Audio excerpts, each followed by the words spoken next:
কিন্তু নিবেদিতা যেখানে দেহত্যাগ করেছিলেন সেটা তার স্মৃতি জড়িত, সেটা থাকবে রামকৃষ্ণ মিশনের কাছে। আমি কিন্তু করে দিয়েছিলাম। মনে রাখবেন, ওঙ্কারনাথ মন্দির তারা একটা তোরণ করতে চেয়েছিলেন, আমি সেটাও করে দিয়েছি। বেলুড়েও অনেক জেটি তৈরি করে দিয়েছি। যে যেখানে বলেছে, মন্দির হোক, মসজিদ হোক, গুরুদ্বারা হোক, গির্জা হোক, জায়ের থান হোক, মাঝি থান হোক, আমরা কখনো ভেদাভেদ করি না। আমাকে তো চিরকালই ওরা বলে যে আমি নাকি হিন্দু ধর্মে বিশ্বাস করি না। আমি জানি না জন্মেই আমার নামটাকে দিয়েছিল আর পদবিটাকে দিয়েছিল। ভাগ্যিস হিন্দু ছিলাম বলে, তা নাহলে কবে বলেই তো এ বিদেশ থেকে এসছে, নয় এনআরসি হয়ে এসছে বলে সেটাকেও যুক্ত করে দিত। কিন্তু মনে রাখবেন, আমি কোনোদিনও বলি না আমিও কিন্তু একটা ব্রাহ্মণ পরিবারের, হিন্দু পরিবারের মেয়ে, জেনে রাখবেন। কিন্তু আমি নিজের পরিচয় কখনো দিই না। তার কারণ আমি বিজেপির থেকে সার্টিফিকেট নিতে যাব না। আমি হিন্দু না, আমি মুসলমান না, আমি শিখ না, আমি খ্রিস্টান, আমি মানুষ। আমার সবচেয়ে বড় পরিচয় আমি মানুষ। একটা বিজেপির মতো নোংরা পার্টি এসে আর তার সাথে জুটেছে ওই সিপিএম দলগুলো।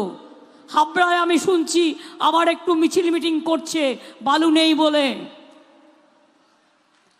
আইন তো আইনের পথে চলবে। বিজেপি তো হ্যারাস, এমনকি কেজরিওয়ালকেও অ্যারেস্ট করেছিল, আপনারা দেখেছিলেন। আইন আইনের পথে কাজ করবে। আইনের পথে যখন আইন কোর্ট মুক্ত দেবে সে মুক্তি পাবে। কিন্তু কোন সিপিএম? যারা নাক কেটেছে, কান কেটেছে, হাত কেটেছে, পা কেটেছে, মেরে উড়িয়ে দিয়েছে। 19 জন আনন্দমার্গীকে বালিগঞ্জের রাস্তার উপর ফেলে তাদের জ্বালিয়ে মেরেছিল এই সিপিএম দল। আমাকে রাস্তার ওপর ফেলে আমার মাথা চৌচির করে দিয়েছিল এই সিপিএম দল।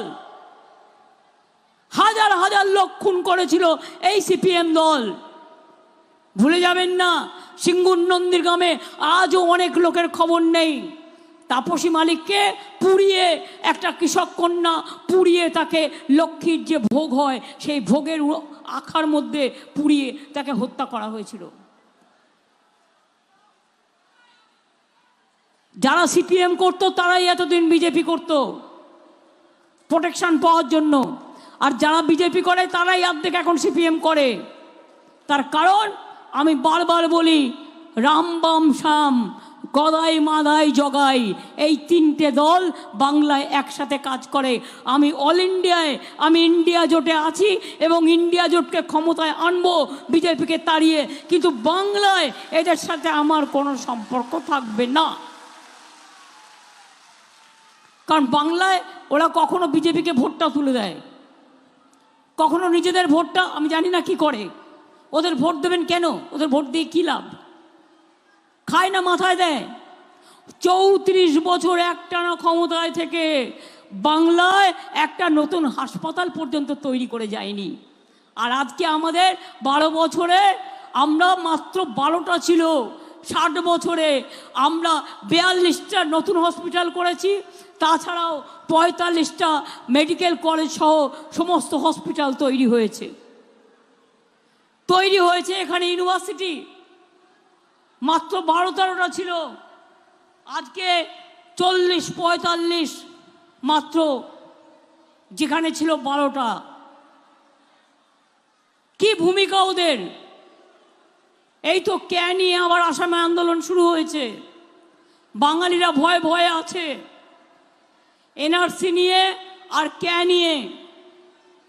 19 লক্ষ হিন্দু মুসলমান, হিন্দু বাঙালিকে আসামে তাড়িয়ে দেওয়া হয়েছিল, এখনও তাদের অনেকে জেলে আছে। আমি গেছিলাম ইলেকশনের সময়, আমায় বলল, দিদি আমরা খুব ভয়ে ভয়ে আছি।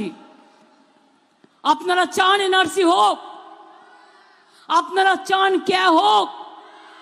শুনুন, 10 জনের ছবি দিয়ে লাগিয়ে দিয়েছে, ওটা বিজ্ঞাপন। যেমন বলে না, অমুক জিনিসটা ব্যবহার করুক আপনি খুব ভালো থাকবেন, অমুক জিনিসটা ব্যবহার করুন আপনি সাদা হয়ে যাবেন। আবার কখনো কখনো বলে না, মোবিল মুখে মাখুন মুখটা সাদা হয়ে যাবে। এইগুলো হচ্ছে বিজেপির মোবিল বিজ্ঞাপন।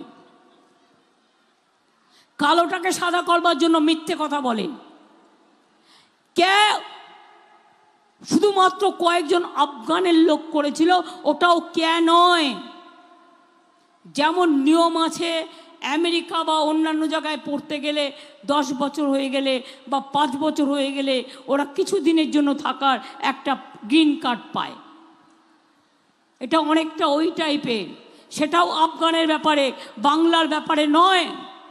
বাংলায় কে হবে না, বাংলায় এনআরসি হবে না, বাংলায় ইউনিফর্ম সিভিল কোড হবে না, এটা পরিষ্কার করে বলে যাচ্ছি।